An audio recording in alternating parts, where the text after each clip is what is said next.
Jeshi la Polisi mkoa wa Morogoro linafanya uchunguzi wa tukio la ajali ambalo limehusisha magari mawili ya kubeba mizigo yamegongana na kusababisha vifo. Tukio hili limetokea usiku kwa kuamkia leo, kwa maana Februari 25, 2026 saa 8 usiku katika eneo la Maseyu, hii ni kata ya Bwata, wilaya na mkoa wa Morogoro. Haya magari mawili ambayo yalikuwa yamebeba shehena ya mbao na mafuta yalikuwa katika uelekeo tofauti katika barabara ya inatoka Morogoro kwenda Dar es Salaam au Dar es Salaam kuja Morogoro. Yaligongana na kusababisha vifo vya madereva wote wawili wa hayo magari, lakini na mtu mwingine anayedhaniwa kuwa sanutingo wa gari hili la kubebea mafuta.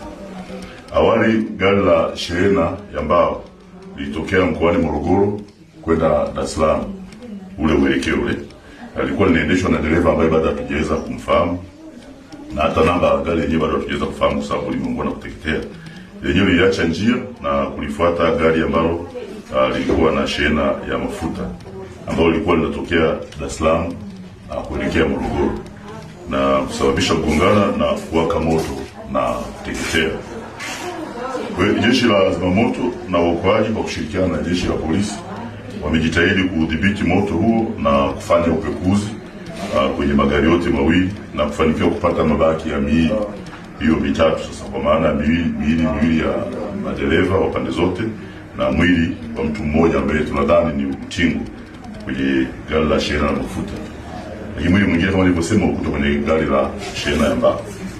Kwa uchunguzi wa awali umebaini kuwa chanzo cha tukio hili ni uzembe wa dereva wa gari lile lenye shehena ya mbao. Yeye aliacha upande wake na kwenda upande wa kulia zaidi kulifuata gari lenye shehena ya mafuta. Uchunguzi zaidi wa tukio hili unaendelea ili kubaini anwani kamili za magari, sababu bado tujafahamu yameungua, lakini umiliki wa magari yenyewe au utambuzi wa kisayansi wa miili iliyookolewa kutoka kwenye eneo la ajali.